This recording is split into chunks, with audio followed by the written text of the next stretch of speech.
Hello, everybody. Welcome to Dangerous Ideas. I'm Lee Camp. How's it going out there? Happy Monday in this collapsing, dwindling, slowly decomposing empire. It's good to see y'all. As you can see, I've got a little new background because I'm getting lead paint taken out of out of the other part of my studio. So yeah, I mean, luckily I haven't been licking the walls too much. I do at times. Sometimes it's just a coping mechanism, but occasionally I'll lick the walls. Anyway, so yeah, instead I'm just sitting here in this room. But hello to everybody. Hope you're hanging in there. Got a lot to talk about today. I hope you enjoy the book selection behind me as well. And you can see my one telly there that we won. I think we won that before all. It was like 1 year before all American award shows and anything that might be connected to TV or Hollywood or anything realized that we were not to be spoken to at Redacted Tonight. So no, we won it for Redacted Tonight. Thank you. Mick Yosho in the chat asked if I won it for Law and Order SVU. No, my 2 sentences on Law and Order SVU unfortunately did not win a telly back when I was 24 years old. But we got a lot to talk about. We're gonna dig in a little more into the tariffs. What's going on there? Just a little bit because I have covered a lot. We're gonna get into more on the Syrian chemical weapons hoax because more info is coming out on that. We're going to get into Israel, more signs that they're getting ready to complete the ethnic cleansing of Gaza. So much coming at you. Please click thumbs up, click share. You guys make this show possible. And please welcome to the show, my friend and yours, Jafar Khan. I did not know you were on Law and Order SVU. I think it's my only claim to fame. That's it. I never know that you were a part of the pinnacle of American culture. I know, absolutely. I had a solid 2 sentences. What were the sentences? Do you remember? They like they like pulled me over my car and put a gun to my head, which is always a good plan when you're pulling over a 24-year-old who I don't know. Yeah. And they say like, you know, something like, whose car is this? Because they realize I'm not their guy. And I say, oh, it's my friend's car. Mm-hmm. And then they say, like, we tracked your phone. And I say, oh, he let me borrow his phone, too. Because that's believable. You know, I'll make this quick, not to, we'll get into everything, but like. No, I want to stick on this for the next hour. This is it. I'm a really bad actor. I've set in tapes. I've not gotten a single role. And so me and Kelly will play this game. Like, we'll see, like, someone on a show do like a very like what you just described, like a minor, like 2 lines, and Kelly would be like, Joffrey, do you think you could do that? And I'll tell you, yours, I could not do that. That requires real acting. Like, there's a gun to your head. I literally could not do that. So I'm impressed. Hold on a second. Sorry, thought maybe someone was locked out or something. Anyway. Okay. This show has started weird and it just keeps getting weirder. Yeah, no, we can move on from the Law and Order stuff. Good to be here is what I meant to say. Good to be here. Absolutely. Thanks for being here. So I've talked about this a little bit, but the tariff thing keeps evolving. Trump is now, so China's jacked up their tariffs, but has said they're not going to jack it up any further. They've said it's at 125% on U.S. goods, which should have been expected. This, of course, has caused crazy haywire up and downs on the stock market. The U.S. dollar is being viewed as very unstable, currency now. And but China says, these tariffs at 125% make it so that no American product in China is really feasible anymore. So we're not going to raise it anymore because it's done. It's like your products are not going to be bought in China anymore. And I'll get more in a second, but I've been getting into the root cause of this tariff fluctuate, like what exactly Trump is trying to do, which almost no one is really talking about because the American government doesn't want to talk about it. But are you excited to pay, roughly 5 or 10 times as much for everything that you buy, Jaffer? I can't wait. I was born to consume. So if you make it a little bit harder, I'll just accept the challenge. Yeah, so Trump's tariffs on China are now 145%. Oh, sorry, I lost Joffer.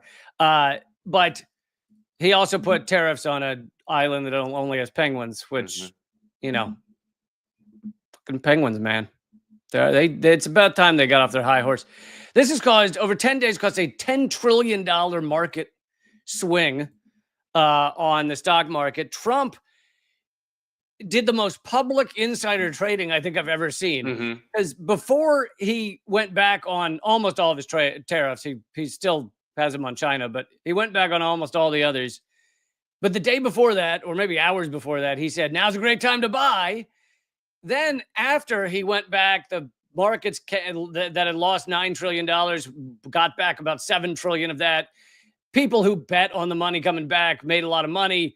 And then there's a kind of, like, he knows he's mic'd, so it's not like it leaked, but kind of an off, like a candid remark where he's standing there with, I don't remember who, a couple other billionaires, and he jokes that, hey, my friend here made $1 billion on the stock market yesterday. Ha ha ha ha.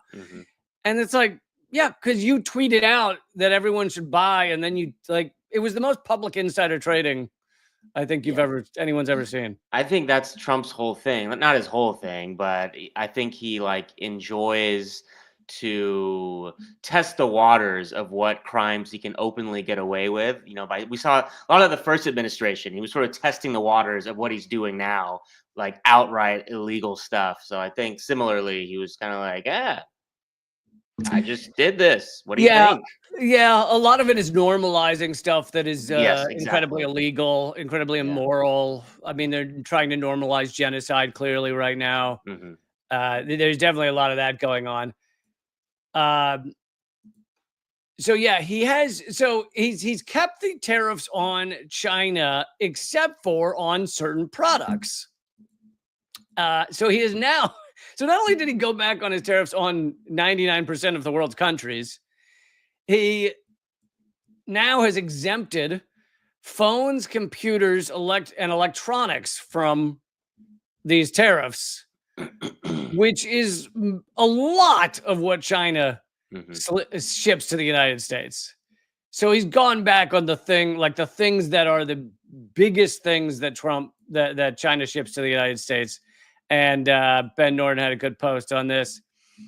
He said, Trump's trade war has already failed. Trump panicked, knowing the tariffs would unleash inflation or really worse, depression. So he's gone back on phones, computers, semiconductors, other electronics. These are China's biggest exports. And here's a chart of everything that China ships to the United States. And like over half of it, or about half of it, is the things Trump exempted. So he went back on just about everything except for the other 50% of stuff that China ships to the United States. But as we've said, and you know, we don't need to keep beating a dead horse, as they say, but all these prices are just going to be dropped onto Americans. I mean, it's going to land on all of our heads. It's just, yeah. I mean, here's the positive. We consume way too much. We're killing the world with the amount of consumption that Americans are involved in. And that's what Trump is trying to fix, this horrible consumer culture we have. I'm glad you pointed that out. I had totally forgotten that Trump is trying to decrease American consumerism because it is just totally ripping up the environmental world around us, shredding it, eating it, and shitting it out. And Trump has decided it is his mission to decrease consumerism, and this will do it. I think Trump's like, when was the last time you went outside just for a walk with your loved ones? Dude, that's what Trump is saying. He keeps saying that. He keeps saying, just take a walk, love your family. Like, stop with all the competition and the beating each other up and hatred. He's all about love, that guy. You don't need all these products. You don't need all these manufactured goods. You know, you just need each other. Thank you, Jay Blue, for supporting the show. That means a lot.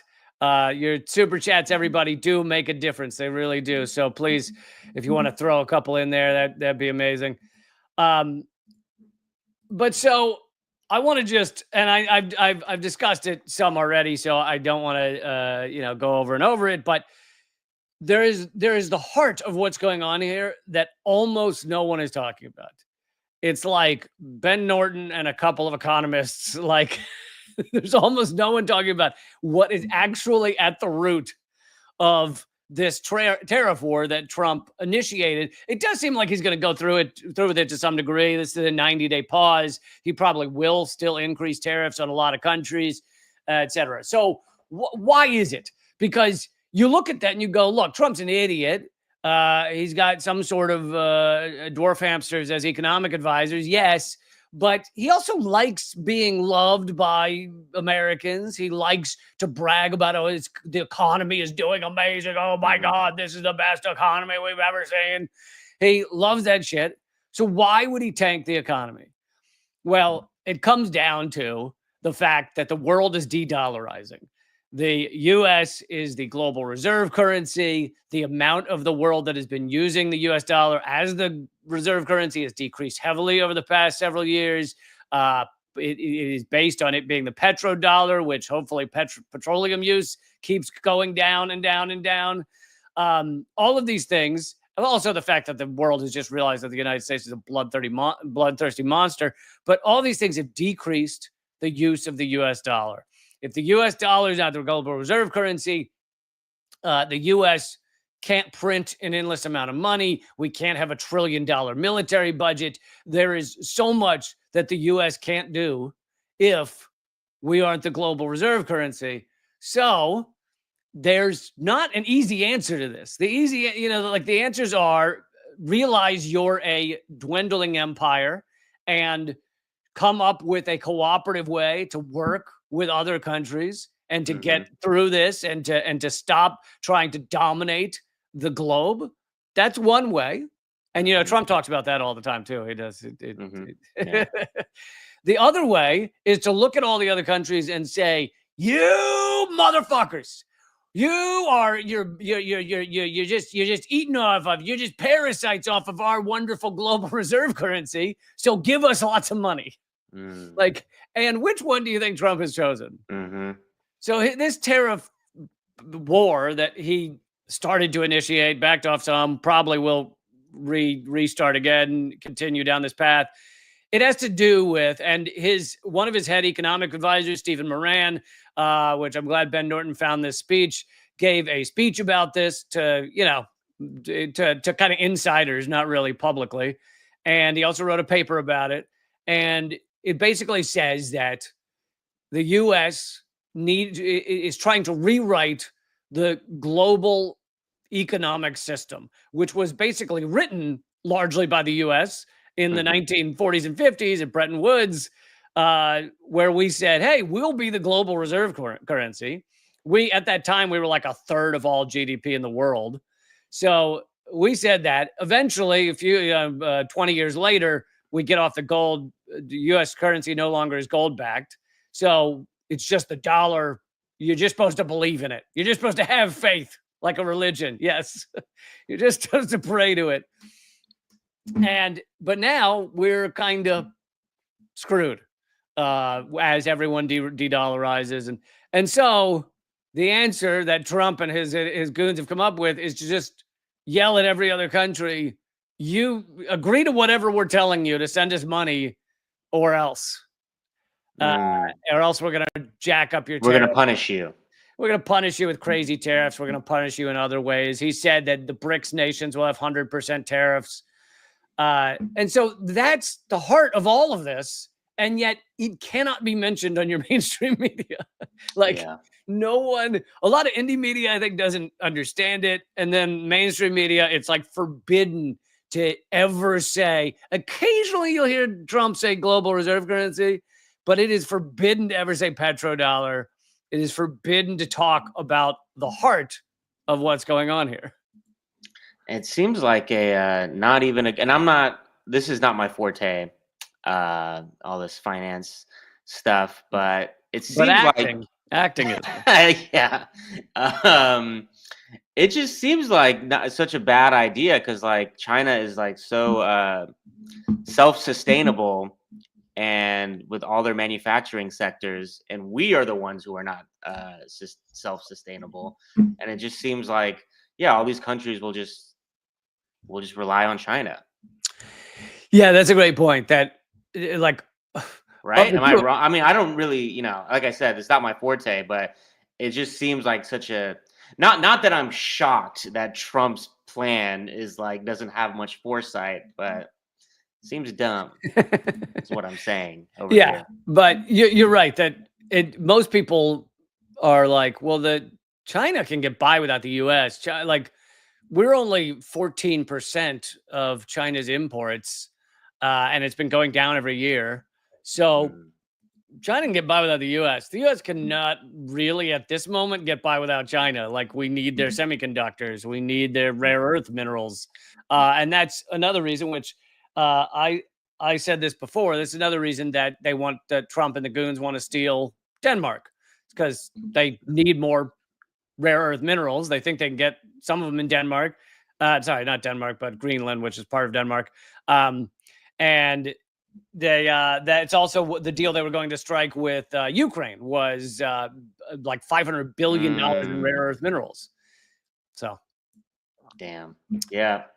It all, it's never changed, like what is I know there was the name of a book, The End of History, but beyond that specific book, like we really tend to think that like, history was back then, now we're in the modern times, but it's always just been like empire scrambling for resources, and it's still the exact same thing.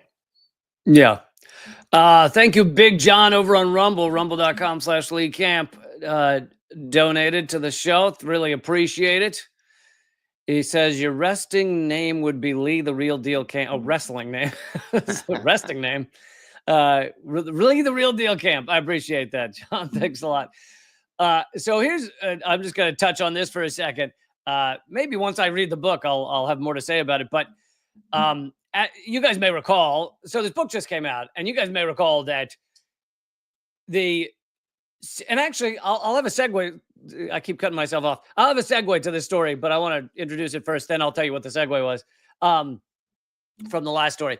So this is the preview to the segue. It's the preview to the segue for the next story. Yeah, you guys are getting behind the scenes. You guys remember the Syrian chemical weapons hoax, which helped us to obliterate Syria, put 94% of all their people under the poverty line, just absolutely destroy their society. It was these two or three moments where we said, oh, Assad used chemical weapons. And yet we saw, as people actually were able to start doing some investigation, that it was all bullshit. There were 4 separate whistleblowers at the OPCW, which is the global organization for chemical weapons.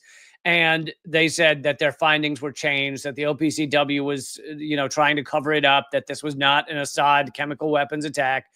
And anyway, one of them, the main one, has now put out a book. By the way, they were all like fired or pushed out as they said that. And the organization is like disbanded now, right? Or something major happened to it, right? I didn't follow that. Did it disband? I'm probably wrong. I know maybe it was defunded or something. I know it lost all of its credibility, so maybe that's what happened. Yeah. But anyway, I noticed that he came out with this book. It's called The Syria Scam, an insider look into chemical weapons, geopolitics, and the fog of war. And he went by Inspector A, because when they write these reports, I think their names are intentionally not on them, so they can't be pressured. But I think his real name's Ian Henderson or something.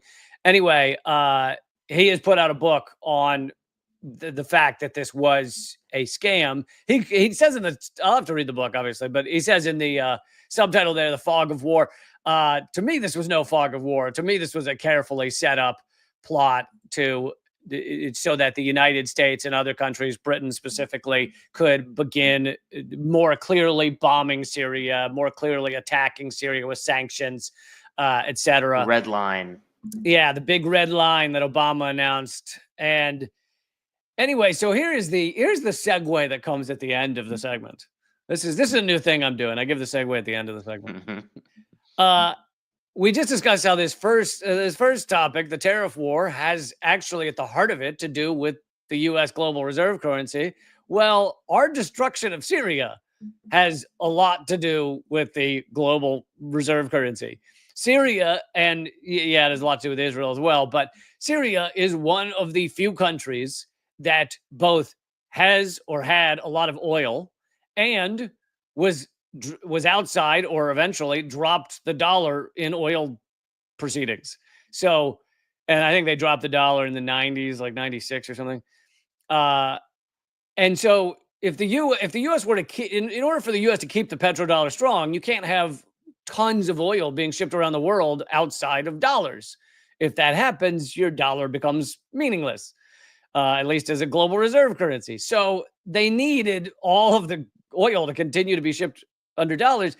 In order to do that, they had to basically destroy the societies of countries with a lot of oil outside the dollar. Well, which ones are those? Let's see. Syria, Iraq, Libya. Any of these sound familiar?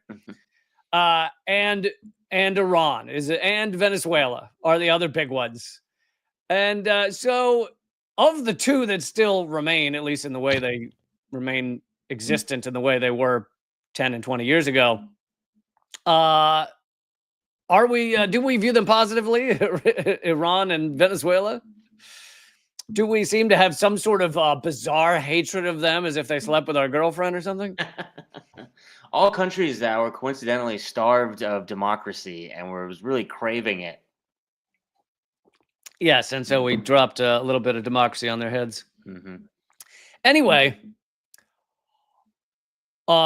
there's a connection here between this scam, chemical weapons scam in Syria, and what Trump is doing right now with tariffs. And I have yet to hear anyone make that connection, but because you're not allowed to talk about this stuff. I mean, it might be one of the reasons that I'm ridiculously suppressed. But yeah. Okay. We're gonna get to Israel here in a second, but just want to touch on this. There was and thank you guys for leaving comments, giving the thumbs up. Those all make a difference. But there was Russia struck Ukraine. Striked would be if they like took down the lights and the cameras and everything, right? Mm-hmm. Anyway, they bombed Syria, and CNN had a blaring news headline of Russia strikes northeastern Ukraine, 24 people dead, 1 child. And obviously those are bad things. I wish those didn't happen. Could you imagine if CNN did a blaring headline like that? Yeah. Every time Israel killed a child? Yeah. It would be like every 8 seconds. Like CNN would have to have headlines within headlines. They have to interrupt headlines to have more headlines that Israel killed more children. Yeah. And this shows this shows how our mainstream media works. It has to completely care so much about those dying in Ukraine, care absolutely zero about those dying in Russia or about the Russians that were killed by Ukrainians before 2022. And they have to basically care almost not at all about Gazans, about children in Gaza that are killed on a daily basis. So yeah, Wendy in the comments says it's 100 kids a day on average. That sounds about right to me. It's 50,000 people, but over 45%, maybe closer to 50% of those are children that have been murdered by Israel. And that's just the bombs. That's not talking famine and disease. And yet, this is the difference between how our media deals with one people and another. Yeah, I saw someone on Twitter pointed out that like Israel just bombed Gaza's, I forget the name, but it's like a Baptist hospital. And they pointed out that it was one of the same hospitals that in the beginning of the bombing that the mainstream media was like doing backflips on. One, first trying to say that, oh, Israel didn't bomb it, Hamas bombed it, and then being like, oh, well, Hamas was in there, just trying to defend that Israel would never just bold-facedly bomb a hospital. And now, like a year and a half later, the same hospital is bombed, and the media they just won't bring it up. Well, yeah, because in those first days, it was like the first couple of weeks after October 7th, the first hospital was bombed by Israel, and Israel tried to claim that it was an accidental firing, that Hamas had like fired on themselves. Yeah. And now they don't even bother, like, because since then they've bombed like 50 hospitals or something, like an endless number of hospitals. You don't even see the argument of like Hamas was hiding there anymore. Like that argument's not even used anymore. Now it's just like, we know what they're doing and we're just okay with it. Yeah, because they've worked hard to normalize all this shit. I mean, luckily a lot of people aren't buying it. Like, we live in a world where a lot of people aren't buying it now. Thank God. Yeah. They're like, the number of people that support Israel is below 50% in America for like the first time in decades and decades. And I think if you're under the age of 60, it's probably 70, 80% don't believe Israel is doing right now, as they just murder innocent people every single day of the week. Okay, well, speaking of Israel, we're going to get... Oh, actually, since we mentioned bombing hospitals, let's do this headline real quick. This is coming from Mint Press. The United States has just bombed a hospital in Yemen. Well, actually, it was 2 weeks ago, but I guess we're getting more information on it. The oncology hospital in Sada, Yemen, that turning it into rubble. At least 2 people were killed and 13 more injured. But this is not an isolated incident. In fact, in repeatedly targeting and destroying a cancer center in Yemen, the United States has carried on its long tradition of bombing hospitals. And Alan McLeod has a report on this. But this is the United States, I guess, really thankful that Israel has normalized the bombing of hospitals, and now we can go about bombing hospitals in Yemen. Yeah, I mean, I think we talked about this last time I was here, so we don't have to go through the whole conversation again. But I truly do believe that, as obviously, and I'm not separating Israel here from U.S. empire. So when I say Israel here, I'm including the U.S. as part of it. But I really think with this whole, live streamed genocide, as people say, that we've mentally are somewhere new. Where these, like, you know what I mean? Like, we've never seen this on our phones at this level before, and the gymnastics we have to do to go through our days. I do think we're at some new plateau of evil now. Yeah, no, it's a great point.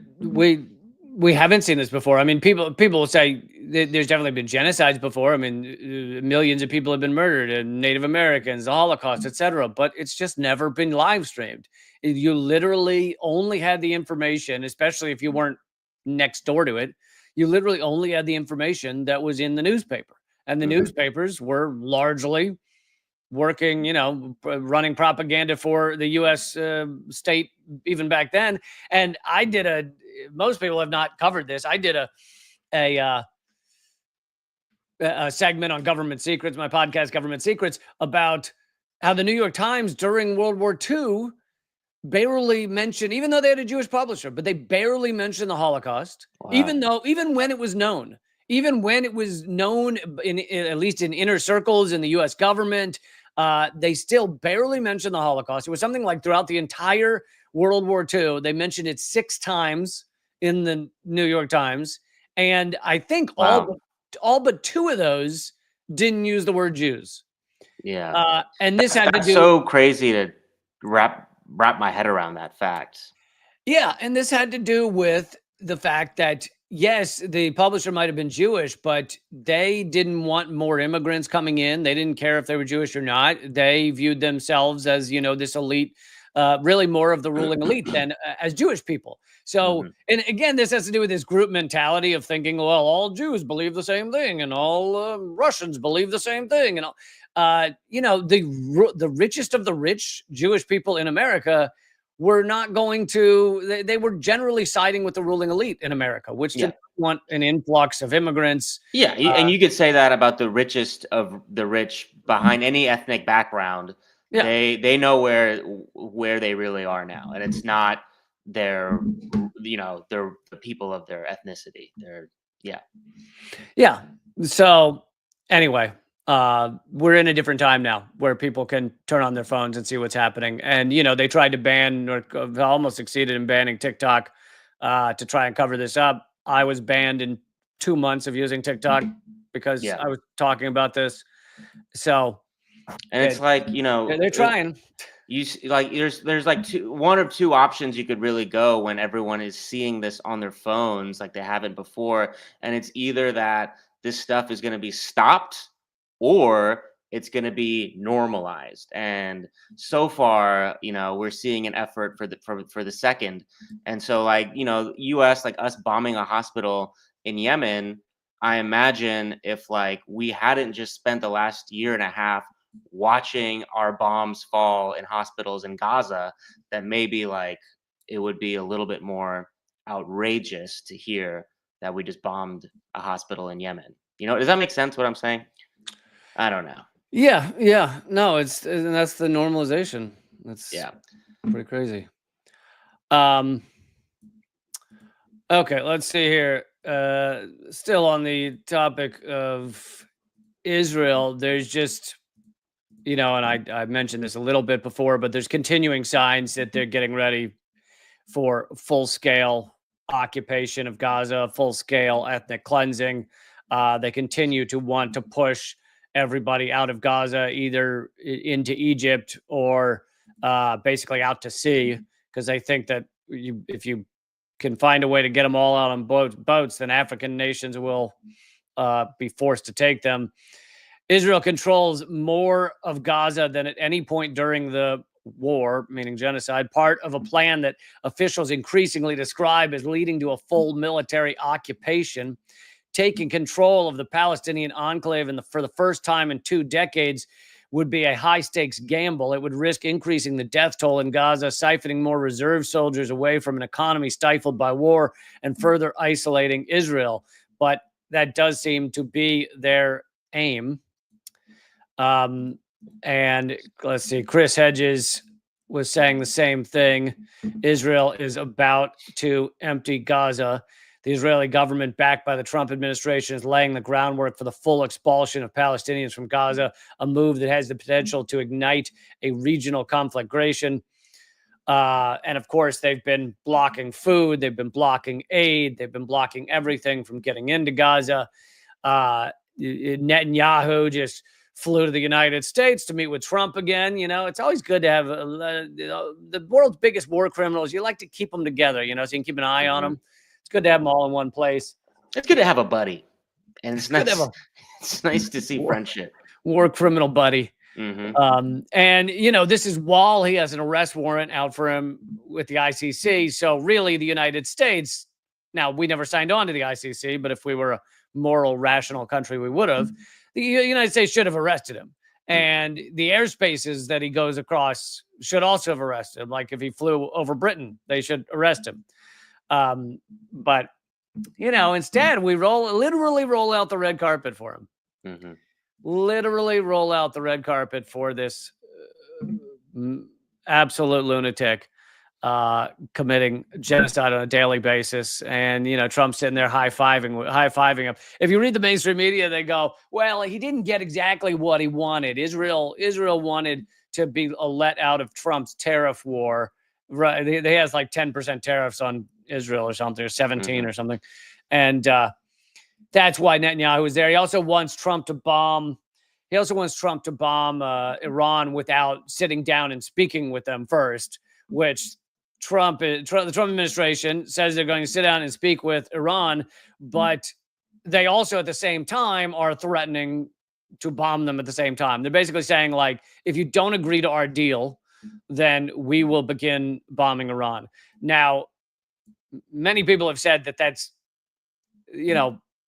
Iran has a lot of cards to play. Iran can cut off trade. Iran can strike Israel, as they proved with that tit for tat a year ago when Iran, fired 300 projectiles at the Iron Dome, but most of them were cheap little drones, and the ones that got through, the whatever 10% that got through, were the hypersonic missiles. So they proved that if they want to, they can strike Tel Aviv. But at this point, I think Netanyahu wants that. I think he wants to have a full war against Iran, and even if a lot of Israel gets blown up, he'll get to go down in a blaze of glory. He's so unhinged. You can't pretend to predict what he's going to do. I mean, literally, yeah. It is of course, we both need to push back against the narrative that this whole thing is because Netanyahu, because of the right-wing government. True. And of course, it's the project of Israel is at its core ethnic cleansing. But at the same time, Netanyahu is like a literal psychopath. It's like a maniac. It does, I agree with what you said. He does seem happy to just bring it all down. Thank you, Philip, for donating YouTube memberships to some folks. That was really cool. Thank you for supporting the show. That is a great point. I don't want to fall into that trap of acting like this is Netanyahu's fault. But when you see him talk and he's saying the things about protecting Israel and the lighting hits them a certain way, I'm like, yo, is this the devil? This guy's the lighting terrifying. He seems crazy. The lighting is well, the problem is it has to do with his childhood. He was raised American. Yeah. So that's the problem. I mean, he grew up mostly in Pennsylvania. Yeah, and he experienced the horrors of Philadelphia. Philadelphia and other whatever town it was, Harrisburg or something, Pennsylvania, and then central Pennsylvania, and then went to MIT, and then worked at Boston Consulting, and then so the problem is that he's American. I think that's really what did it. But yes, so the U.S. wants to hold talks with Iran. And let's call out the most hilarious aspect of this. We're going to fuck you up and you better not try and get nuclear weapons. Israel has nuclear weapons. So how about that? How about we start there? How about, Iran opens their doors to inspections and so does Israel. Oh, Israel fucking doesn't want that. No, they do not want inspectors in their so-called non-existent nuclear warehouses. It is hilarious to watch Israel, Netanyahu, all of them, say any minute now, Iran's going to get the bomb. Meanwhile, Israel has had it for generations, and they are the only country on the planet where we don't talk about the fact that they have nuclear weapons. The U.S. government still kind of pretends they don't. I played the clip of Sam Husseini, my friend, the reporter at the State Department. He pretended it was a question on the JFK files, so she started to answer it. And then he shifted it around to say, why, are you willing to admit Israel has nuclear weapons? And then she wouldn't even say the words. She wouldn't say, no, I'm not going to answer that. She wouldn't even say the words nuclear weapons. She just talked about something else. Damn. The Ninja Warrior obstacle course you got to go through just to ask our government a question, just to actually confront them with a question. You don't realize how accurate you are, because the time before that, Sam Hussein was dragged out of there. I remember that. By security guards, and he ended up with a concussion from that. Damn. I just wish that was the first talking point of anyone addressing the Iran nuclear talks. Step one is, okay, you can have nuclear talks as long as there's nuclear talks with everyone in the Middle East, including Israel. As long as every country, including Israel, comes forth and tells the truth about it's actually an anti-Semitic trope that Israel has had a secret nuclear program for a long time, Lee. So you should really watch yourself there. It's actually anti-Semitic to say the name Israel. Just pretend none of this is happening. Yeah, so it's laughable. Also, let's remember that Trump, in his first administration, was the one who ripped up the Iran nuclear deal. Literally got into office and in days ripped up the Iran nuclear deal that had started to somewhat ease tensions between Iran and the United States. Yeah. Anyway, this is laughable. I actually think that these talks are just a ruse so that Trump can say they failed and now we have to bomb them or something. But it's a tightrope that they're walking because, like I said, Iran is powerful. They're strong. They've got a large army. They can shut off trade routes like the Strait of Hormuz. And they can hit Israel. So for Trump to think he's just going to waltz in there, I mean, it's more insane than thinking they're going to just, waltz into Iraq and then Iraq will just fawn over them and become American. Yay. Yeah. Yeah. Okay. So it is insane. Let's see. So there is a couple of things I want to cover. Want to make sure to get to is because it happened. I didn't have a live stream on the weekend and everything. I haven't yet talked about the fact that the immigration judge has said that Mahmoud Khalil can be deported. And most of he is he is a legal resident and he led some of the protests at Colombia. And they have him in a prison in Louisiana. They specifically shipped him down to Louisiana like the moment they arrested him because they want a favorable judge, which they got. So now this judge is saying you can deport Mahmoud Khalil for thought crimes, for speaking. An immigration judge in Louisiana found the Trump administration could deport Mahmoud Khalil, granting the government an early victory in its efforts to crack down on pro-Palestinian demonstrations, which are just anti-genocide demonstrations. The ruling is far from the final word on whether Khalil, a Columbia University graduate and legal permanent resident, will be deported. His lawyers will continue their fight in Louisiana. The constitutional issues at the heart of the case will most likely get a fuller hearing in the federal court in New Jersey than they did in Louisiana on Friday. For the time being, the decision by the judge affirmed the extraordinary power of Marco Rubio to target any non-citizen for deportation. Yeah, I mean, it's just shocking. And as I covered, can't remember if it was last Friday, but a British citizen who had come to the U.S. like basically sightseeing and then went to Canada and had a visa, but it wasn't a work visa. So when she was coming from Canada back to the United States, as she was trying to get into Canada, I think they arrested her, put her in a deportation facility. And they said, oh, you'll just be in here a few days until we get you a flight back to Britain because you're not allowed to be in this country. And they kept her there for like 2 months. Damn. In a fucking prison. And this is a white person. This is a Brit. Yeah. That's scary. When they start coming after the whiteys, that's terrifying.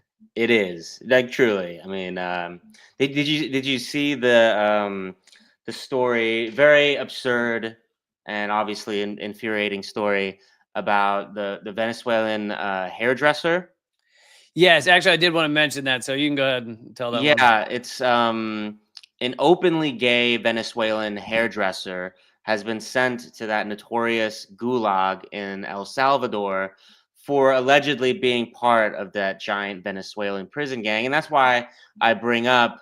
But the administration has admitted it's an accident, right?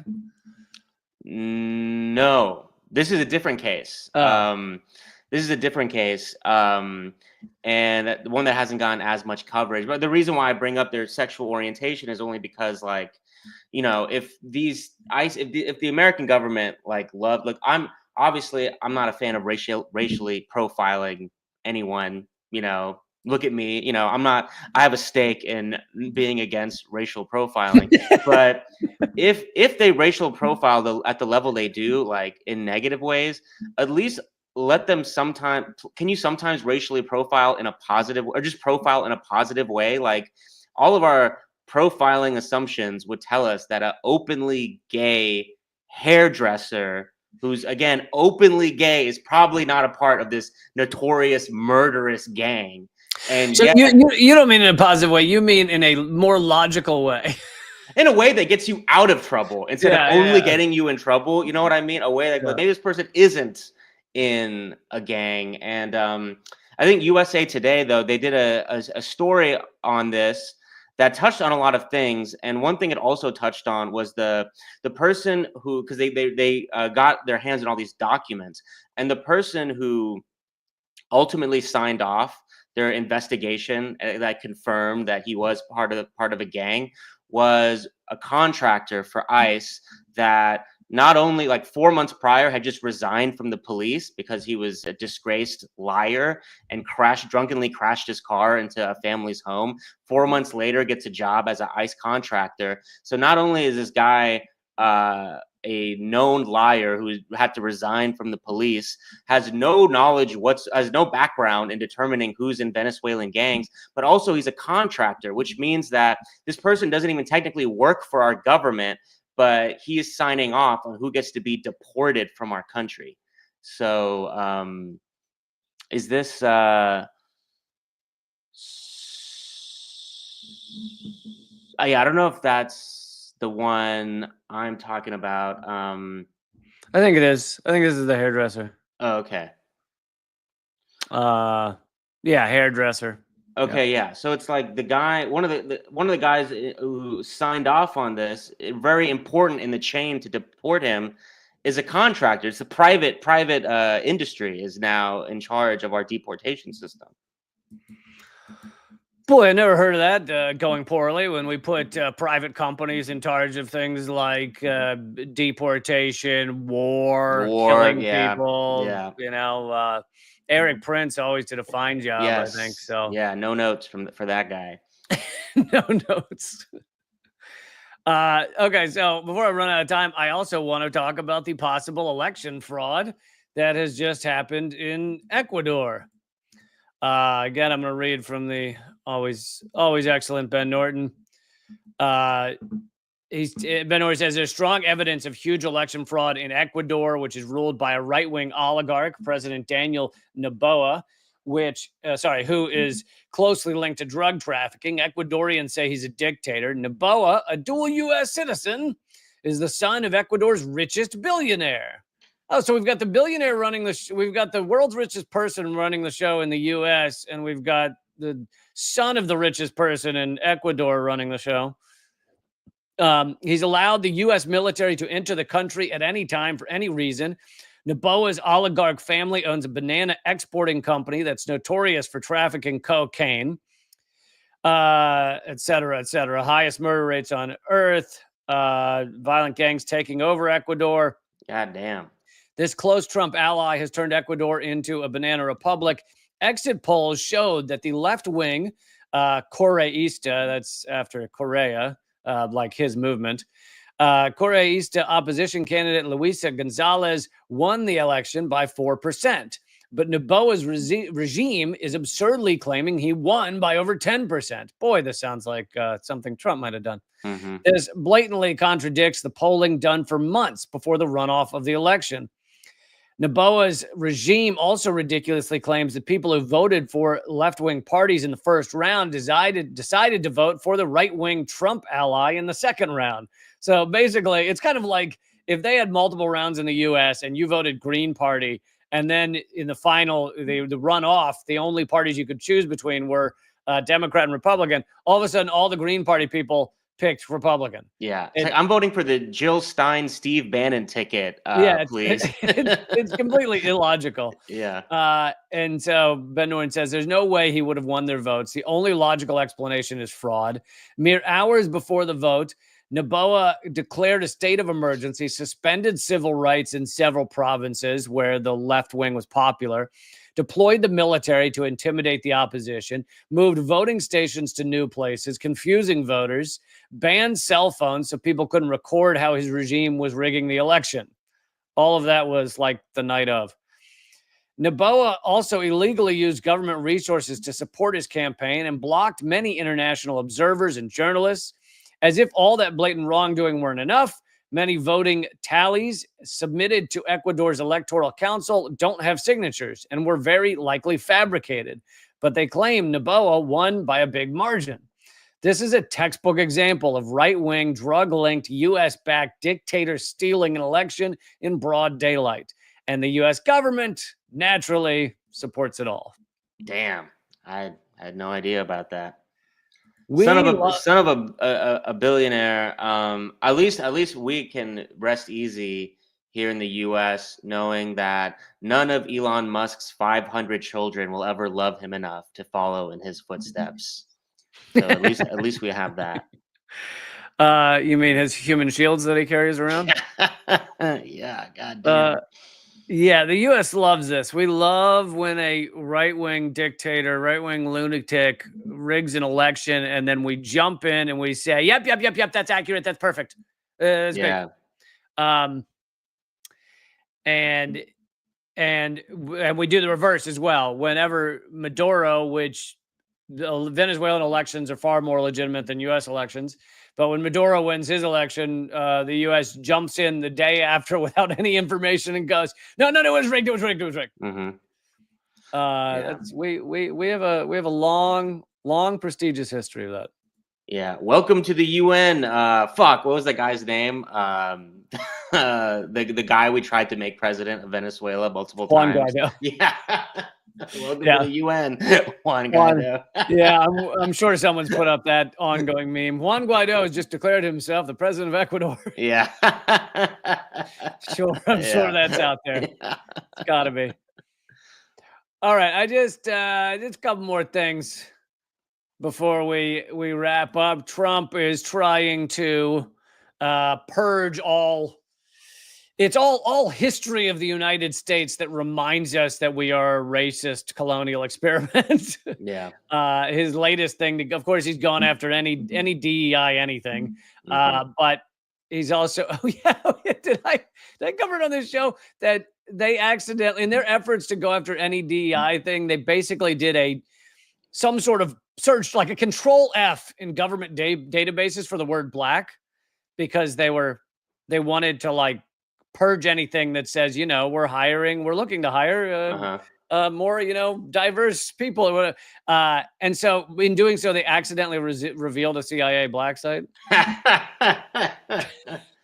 Oh my God, dude. I love dumb autocrats.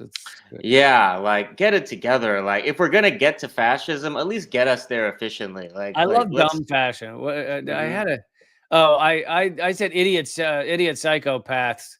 So idiopathy or something. I think yeah, a lot of idiopathy. Anyway, he's now setting his sights on the National African American History Museum, and he basically wants to shut it down because, of course, his claims is that it's all lies. Which what it does is it reveals a lot of the true history of slavery in the United States. Yeah, but here's the irony of this. Is these things, I'm not saying don't do them. Like there should be an African American History Museum. There should be all of these efforts to remind us of our history as a genocidal, racist country. But where we see these things, like African American History Museum, they are less than Band-Aids. They are little, it's like stabbing someone and giving them a Tic Tac to make it feel better. It is generations of racism. There's no reparations. There's no we're going to fix society for you. Society is still breathtakingly racist and with systemic racism.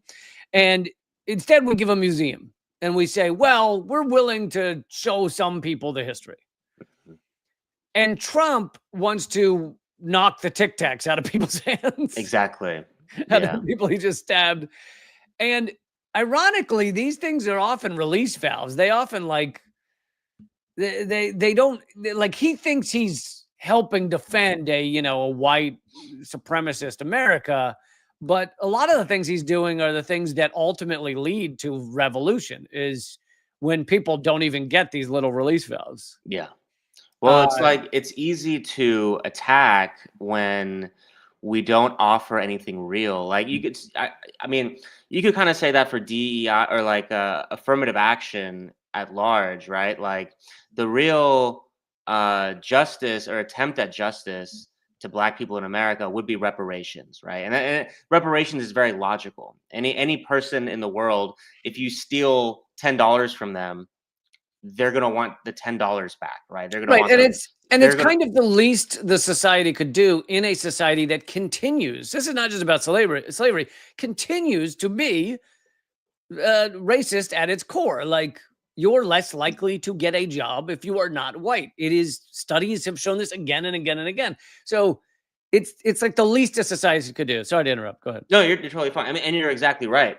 But what I was saying is that in absence of that, like, totally logical, rational thing of reparations, we don't have that. So what do we have? Well, okay, we'll try like affirmative action, which is a lot less rooted in just like reason and logic. It's more of like a, okay, we'll like meet you halfway, and here's like this kind of like absurd thing where it has to do with like jobs and colleges and applications.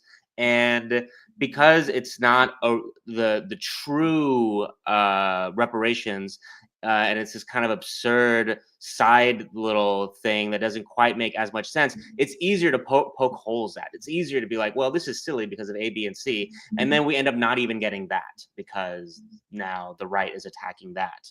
And rather than going at the root of it, we instead go off to the side, and then that side thing is an easy target. You know what I mean? Like, at least rhetorically. Another example would be Harriet Tubman on the $20 bill. That's a great example. Yeah. It's like, yeah, I'd rather have Harriet Tubman on the $20 bill than like Andrew Jackson. Sure, but yeah. I don't know that she wants to be the face of capitalism. I don't know that she wants to be the face of the U.S. empire. Yeah. But on top of that, Trump gets into office and says, absolutely not. There's no Harriet Tubman on my goddamn 20, and stops it from happening. But what was it to begin with? Exactly. Like, and we're all like, oh man, we were so close to equality. Damn it. Now we don't get to have that. Yeah. It really would have fixed everything. Mm-hmm. Yeah, perfect example. Yeah.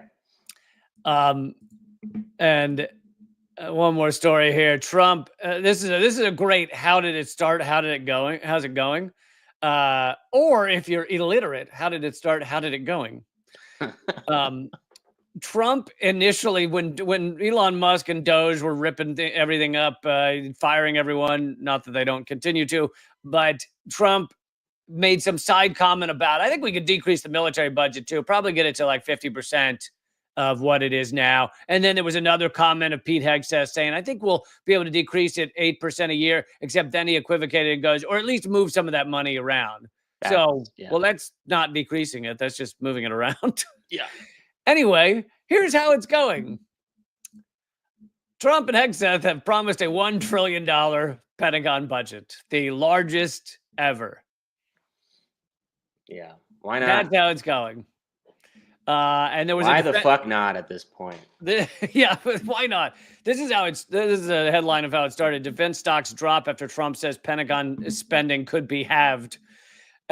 Which is hilarious. Like if I were willing to play the parasitic Wall Street stock market, I would. The moment he said that, I would have invested in those contractors, because you knew he was never going to do it. Mm-hmm. You knew he was not going to cut the Pentagon budget. If there's anything you know is going to go back up, it's defense stocks. So yeah, if you get an opportunity to buy low for missiles and bombs, then yeah, I guess take that. Well, especially as long as the U.S. runs things, it'll definitely keep getting bigger. Yeah. But it is tough to fathom what $1 trillion is. I've covered how much it is. I've covered the waste, massive waste and fraud at the Pentagon. I've covered many times the trillions of dollars in unaccounted for financial adjustments. The fact that the Pentagon has admitted that they literally can't account for 63% of all of their assets. 63%. The fact that they failed their 7 audits in a row, which are the only audits they've ever had, so they've never technically audited. They literally fucking don't know where the money is, where the things are, where the people are. Literally, Defense Secretary Gates had said he couldn't figure out how many people worked in a department. They don't even know who fucking works there. Like, it is just trillions of dollars dumped down a black hole that ends up in the pockets of fucking lunatics who are billionaires. That is what it is. And yet, a money laundering operation. It's the I've often called it the world's largest money laundering operation in human history. Mhm. Ever. $1 trillion is unfathomable amount of money.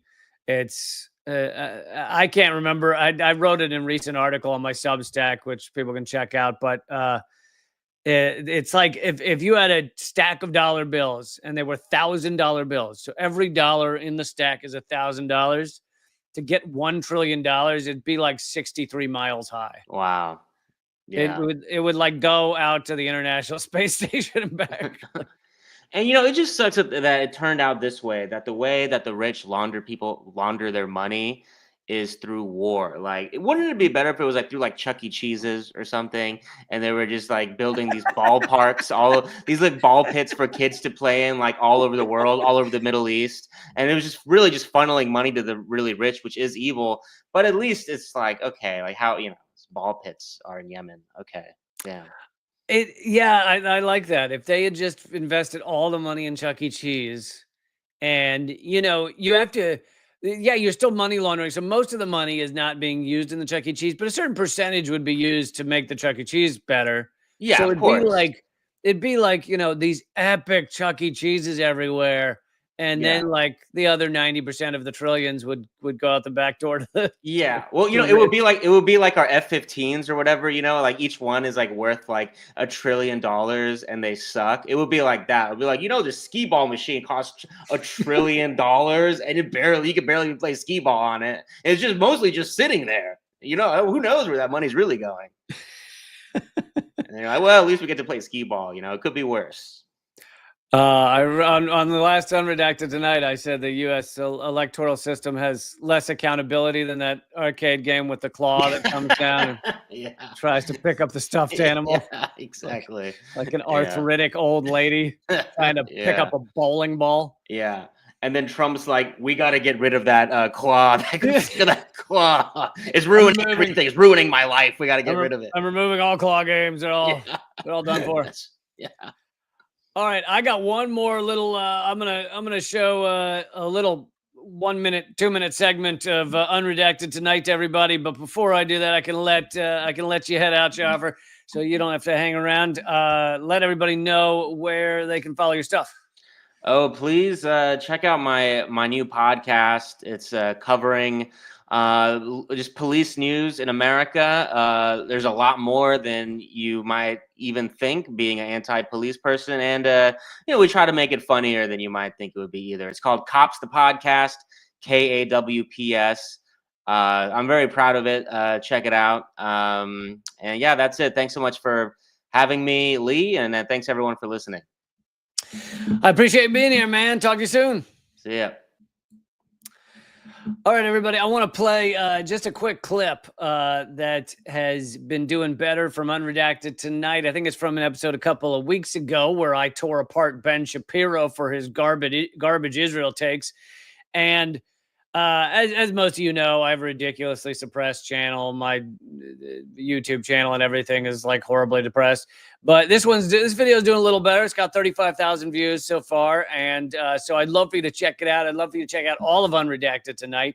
If you haven't yet looked at Unredacted Tonight, the entire playlist is at leecamp.com/unredacted. That takes you to the YouTube. So leecamp.com/unredacted will take you straight to the entire Unredacted Night playlist.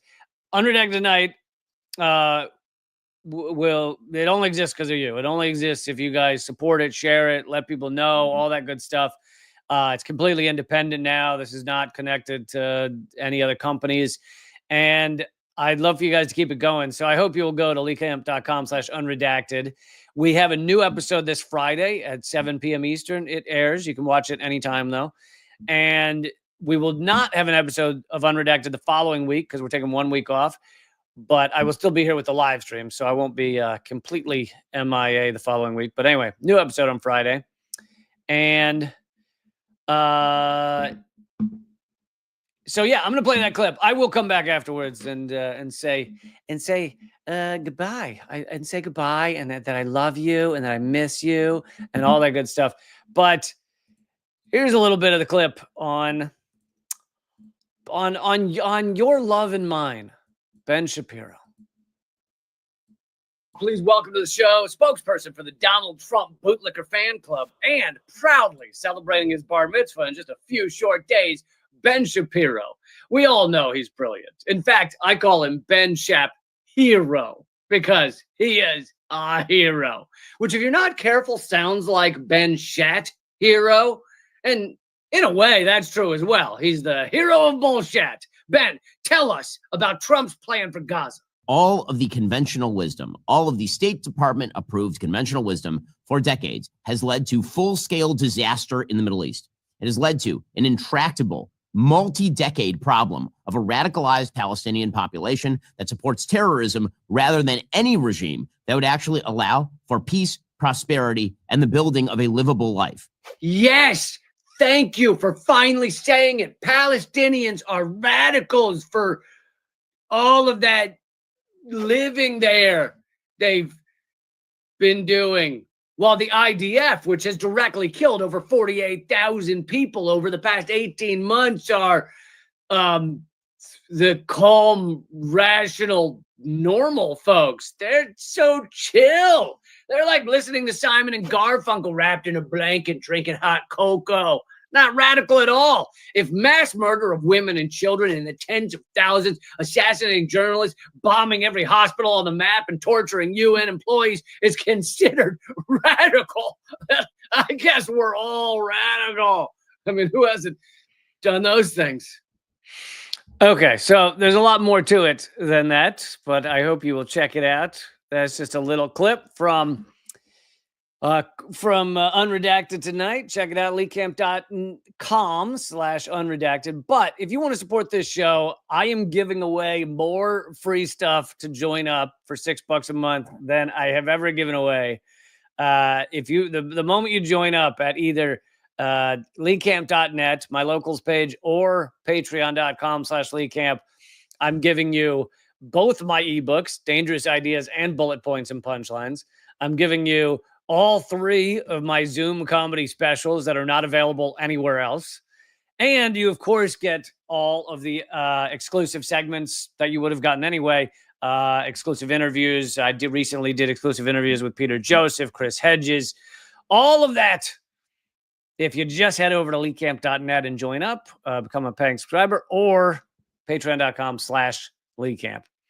All right, you guys are the best. I will see you. I think I'm going to do a live stream Wednesday at 3 p.m. Eastern, so I will see you then. And new Unredacted coming up on Thursday. And yeah, keep fighting.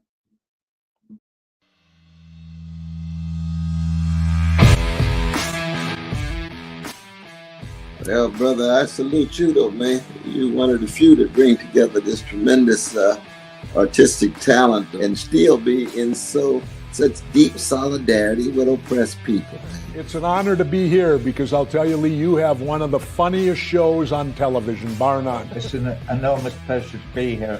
While I was waiting, I was leafing through your wonderful book. The same to you. I love your show. Be happy to come back anytime. Lee, this is one of the great honors of my long career, just to be in the same earth with you. I'm sure. We're just so blinded. We have so many blinders on because our society doesn't want us to know things. And so it takes shows like your show, and it is clearly designed to eradicate. Hey, good to see you. Hey, Jill, how are you? Julian, thanks for joining me. Honor to have you, brother. Consumerism is a theory that people should behave this way to help each other. It's not. Mr. George Galloway, thank you so much for joining me in these dark times. Always a pleasure, my friend. Thank you so much, Lee, for having me on. Keep fighting. Ha.